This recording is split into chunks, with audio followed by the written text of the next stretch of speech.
Peter and James and his brother John and led them up a high mountain by themselves. And he was transfigured before them, and his face shone like the sun, and his clothes became dazzling white. Suddenly there appeared to them Moses and Elijah, talking with him. Then Peter said to Jesus, "Lord, it is good for us to be here. If you wish, I will make 3 dwellings here, one for you, one for Moses, and one for Elijah." While he was still speaking, suddenly a bright cloud overshadowed them. And from the cloud a voice said, "This is my Son, the beloved. With him I am well pleased. Listen to him." When the disciples heard this, they fell to the ground and were overcome by fear. But Jesus came and touched them, saying, "Get up and do not be afraid." And when they looked up, they saw no one except Jesus himself alone. As they were coming down the mountain, Jesus ordered them, "Tell no one about this vision until after the Son of Man has been raised from the dead." The Gospel of the Lord. Praise to you, Lord Christ.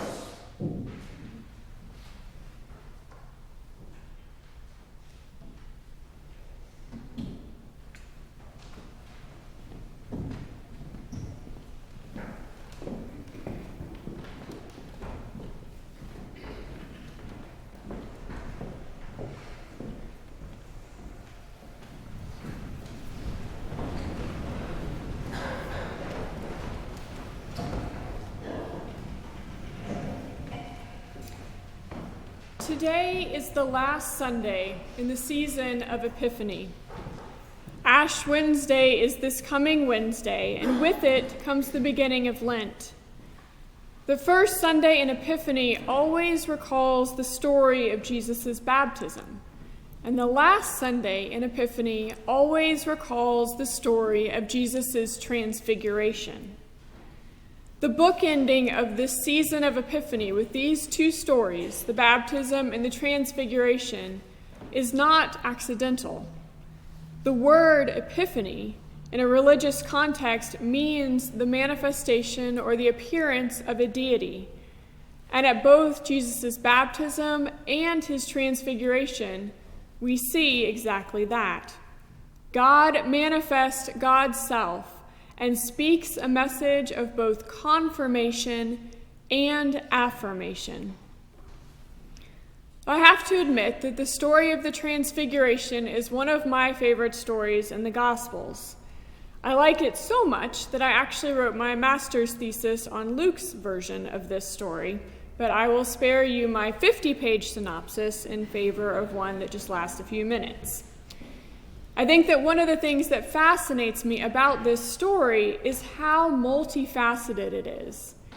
Everything in this story is symbolic. The location, the people present, God's appearance, the words spoken, they all hold deeper meanings than at first appear. The story points backwards in Israel's history to Moses receiving the law on a mountain. It recalls Jesus' own baptism. It embraces this particular moment in a way that is startlingly powerful. And it looks forward to Jesus' resurrection. So let's take a journey into this story together. And let's try to do it by imagining ourselves as one of the disciples with Jesus on the mountain. Jesus took with him Peter and James and his brother John and led them up on a high mountain by themselves. Throughout the entire Bible, Old and New Testament, mountains are considered prime places for theophanies. A theophany is a fancy theological word which means a manifestation of God. Sometimes this is visual, sometimes it's audible. So both of the characters that appear in this particular theophany, Moses and Elijah, have also had powerful mountaintop experiences themselves. We heard about Moses' experience in our Exodus reading this morning, but Elijah also had a dramatic encounter with God on a mountain. The location is significant. When people in the Bible who are close to God ascend mountains, that's a dead giveaway that something really big is about to happen. It's a signal to the reader or the hearer to pay attention. Jesus himself has gone up on mountains numerous times already in Matthew to pray or to teach, and he will continue going up on mountains several more times before his death. Sometimes he goes up alone, but this time he takes Peter, James, and John with him. These 3 disciples are especially close to Jesus. They're also the first 3 disciples that Jesus calls, so they've been with him the longest. And together, they all ascend the mountain. Jesus was transfigured before them, and his face shone like the sun, and his clothes became dazzling white. This is a direct reference to what happens to Moses when he has one of his mountaintop theophanies in Exodus. Moses' face shone because he had been talking to God.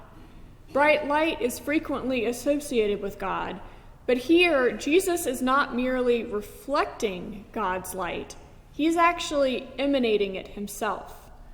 Thus, the transfiguration shows us Jesus' divinity. He is shining in the same way that God shines. But before we can even really wrap our heads around this image, we realize that it's not just us and Jesus anymore. 2 more figures have also appeared on the mountain.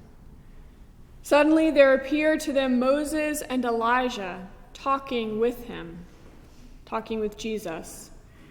And this is the point in the story where I usually begin to chuckle, as I imagine myself as either Peter, James, or John. Seeing your friend and teacher and leader suddenly bright and shining would be astonishing enough. But then to suddenly see 2 long-dead prophets appear and begin talking with Jesus would have been incredibly startling, to say the least. But there they are. It's commonly understood that Moses represents the Jewish law, and Elijah represents the Jewish prophets. The fact that they're standing there talking with Jesus is a very clear and direct statement to anyone hearing this story. Jesus is in relationship with those who have preceded him in the Jewish faith. He not only obeys the law and listens to the prophets, but he actually appears to know Moses and Elijah and be friendly with them. They all work together in God's unfolding, ongoing divine revelation, although in very different ways. Peter, who is often more quick to speak than he is to think, quick to speak or act than he is to think, sees everything going on and says to Jesus, "Lord, it is good for us to be here. If you wish, I'll make 3 dwellings here. One for you, one for Moses, and one for Elijah." Poor Peter. James and John remain mute throughout this entire encounter, presumably in stunned silence. But silence is not exactly a natural response for Peter. So he speaks. "Thanks, Jesus, for inviting us up here. What could we do to help make you more comfortable? Perhaps we could build some shelters, one for each of you. So are Moses and Elijah going to be sticking around for a while? Because if so, I would really like to talk to them. And how about we all just get more comfortable for that? What do you say?" I imagine Jesus looking at Peter with compassion and pity, a look that communicated what is captured in our Southern saying, "Bless his heart." But before Jesus answers, God shows up. While Peter was still speaking, suddenly a bright cloud overshadowed them, and from the cloud a voice said, "This is my Son, the Beloved. With him I am well pleased. Listen to him." Throughout the Old Testament, God is often depicted in the form of a cloud. While the Israelites are wandering in the desert, we're told that the Lord went in front of them in a pillar of cloud by day to lead them along the way, and in a pillar of fire by night to give them light. When God meets with Moses on the mountain to give the law and other instructions, God's presence is symbolized in the form of a cloud, just as we heard this morning. Then Moses went up on the mountain, and a cloud covered the mountain. The glory of the Lord settled on Mount Sinai, and the cloud covered it for 6 days. On the 7th day, he called Moses out of the cloud. Now the appearance of the glory of the Lord was like a devouring fire on the top of the mountain in the sight of the people of Israel. Moses entered the cloud and went up on the mountain. So too now, as Jesus stands on this mountain with Moses and Elijah, Peter, James, and John, God appears once again in the ancient form of a cloud. And out of that cloud comes a voice. This is my Son, the beloved. With him I am well pleased. Listen to him. What God speaks here is almost identical to what God speaks at Jesus' baptism. There, God says, "This is my Son, the beloved, with whom I am well pleased." These two places, Jesus' baptism and his transfiguration, are the only two places in Matthew's gospel where we hear the voice of God directly. We, as the readers of this gospel, get to hear God on both of these accounts. But for the disciples, this time on the mountain is the first time that they have heard God's voice. Recall that Jesus' baptism took place before his ministry began. It took place before he'd really called his disciples. Jesus heard the voice at that time, and presumably John the Baptist and anyone else who was right around him, but not Peter, James, or John. This was the first time for them. So here God repeats the message from baptism. Jesus is God's Son, the beloved, with whom God is well pleased. But then God adds another clause, a command. Listen to him.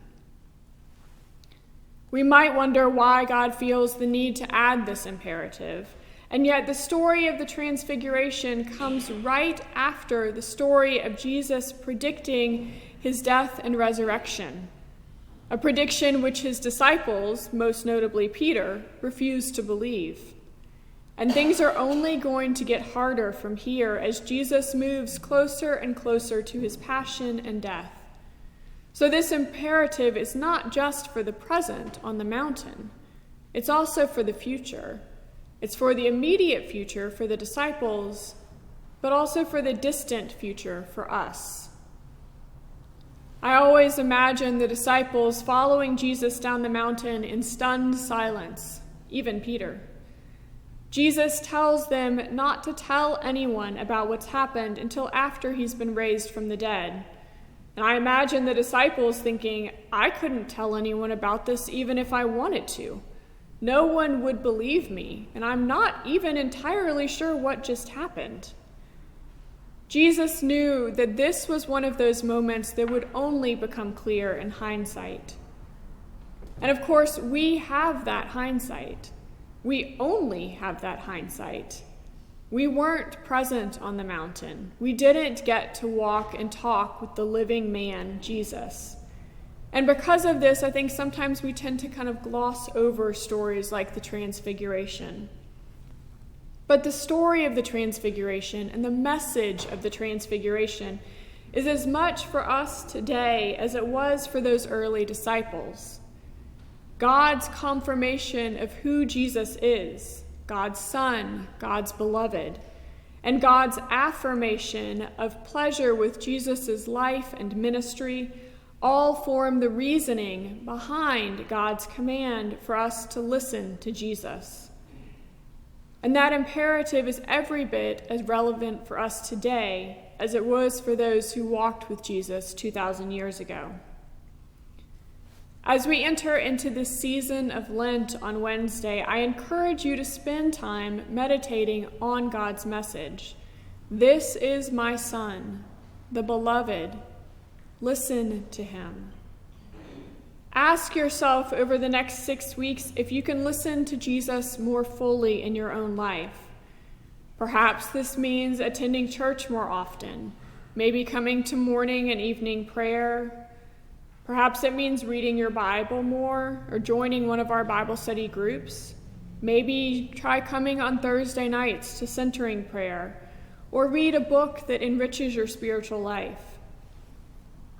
Many people join in the ancient tradition of fasting during Lent, and this can mean fasting from food, but it can also mean fasting from anything else. Fasting, self-denial, is an important practice, especially in our culture of overabundance. But the purpose of fasting was never simply self-deprivation. The purpose of fasting was to make extra room in your life for God. I often encourage people to find one thing that they can give up that they think distracts them from God, and then find something else that they can take on that will bring them closer to God. What those things look like are going to be different for each person. And if you have questions or want ideas, I encourage you to talk to our clergy. We will be more than happy to help you come up with a Lenten discipline that will be beneficial to you. God said, "This is my Son, the beloved. With him I am well pleased. Listen to him." May we all be bold enough to affirm this theophany and humble enough to follow its instruction.